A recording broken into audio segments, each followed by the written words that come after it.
Ya baiklah pemirsa, ini merupakan sesi terakhir. Mungkin saya akan bertanya mengenai keluarga. Ya. Bagaimana nih sibuk, ya kan? Hampir setiap hari itu jadwal padat. Bagaimana membagi waktu, memanage waktu dengan keluarga? Ya, prinsip dari semua ini adalah manajemen. Ya, kita harus bisa membaca potensi dan masalah yang ada. Saya punya istri 1 dan punya 6 anak kandung, 5 anak yatim. Jadi di rumah tuh sangat padat. Kita harus memahami betul bahwa kejatuhan seseorang itu biasanya kalau dia tidak punya waktu untuk mengevaluasi dirinya sendiri. Jadi waktu prioritas selain waktu ibadah kepada Allah adalah waktu untuk evaluasi diri. Kemudian orang itu akan jatuh kalau dia tidak punya kemampuan mengembangkan dirinya. Maka dia harus punya sistem menggunakan waktu sama wajibnya. Jadi kalau dakwah tuh saya dibatasi jumlahnya. Saat itu maksimal 2 atau kadang 1 ya. Karena waktu belajar harus banyak, waktu evaluasi harus banyak.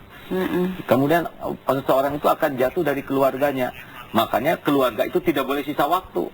Tidak boleh sisa tenaga, tidak boleh sisa pikiran. Real keluarga itu harus dibangun dengan konsentrasi. Makanya bagi saya sama pentingnya dakwah keluar dengan mendidik anak-anak. Setiap anak harus close, harus dekat dengan bapaknya, harus terbentuk ya. Karena jangan sampai kita jatuh oleh perilaku istri atau anak yang tidak terbina akibat sisa waktu. Oke, kalau begitu, kalau proses evaluasinya ini didapat dari apa nih ya? Apakah dari diri sendiri atau istri yang mengevaluasi atau melalui proses kontemplasi tadi? Kita harus bangun sistemnya ya. Yang paling penting kita sadar bahwa kalau kita tidak punya keberanian evaluasi diri, kita jatuh. Ya, kita akan menipu diri kita sendiri. Kita akan terkecoh oleh pujian dan sakit hati oleh penghinaan. Padahal karena kita nipu diri sendiri, nggak maju. Kita tidak bisa merubah orang lain sebelum merubah diri, dan kita tidak bisa merubah diri sebelum berani melihat diri sendiri. Satu, dengan terus-menerus mengadakan perenungan ya secara sistematis. Itu habis sholat itu subuh, duhur, evaluasi sikap kita. Yang kedua, kita buat sistem terdekat kita. Istri itu harus setiap hari mengevaluasi kita. Anak-anak dia harus mengevaluasi bapaknya. Jadi jangan sungkan. Nah, gimana? Apa yang kurang dari bapak? Apa kelebihannya?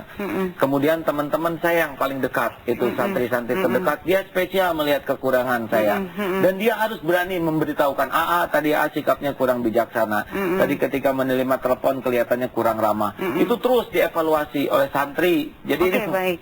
Ini yang terakhir nih, ya bagaimana mengevaluasi bangsa dan negara ini, sementara kita ketahui banyak sekali mayoritas umat muslim begitu ya, dan tapi kok kelihatannya suri tauladan yang dari Nabi Muhammad itu tidak diterapkan di dalam kehidupan sehari-hari. Bagaimana mengevaluasi atau melihat keadaan Indonesia saat ini? Mungkin ini terakhir ya, karena waktu kita sangat singkat. Baik, kita harus paham betul bahwa kalau saya lebih menyukai berpikir ke depan ya.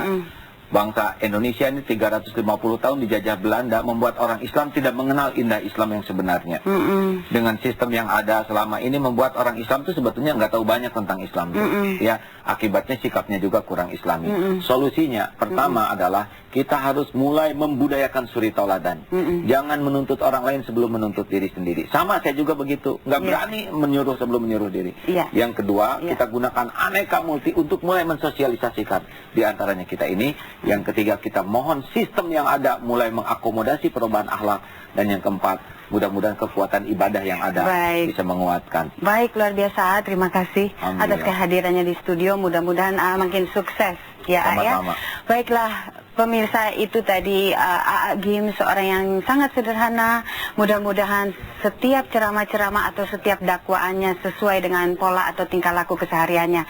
Sampai jumpa minggu depan. Selamat malam.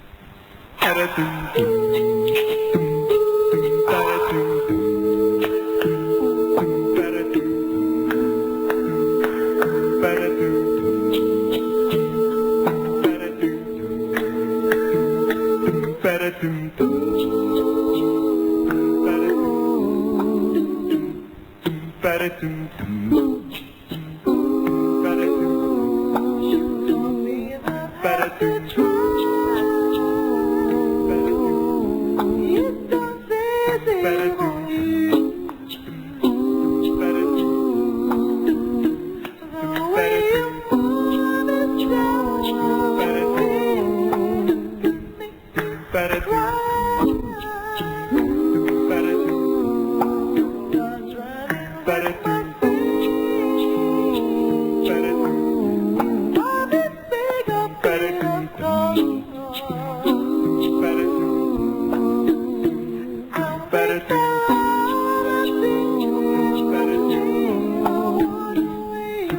do.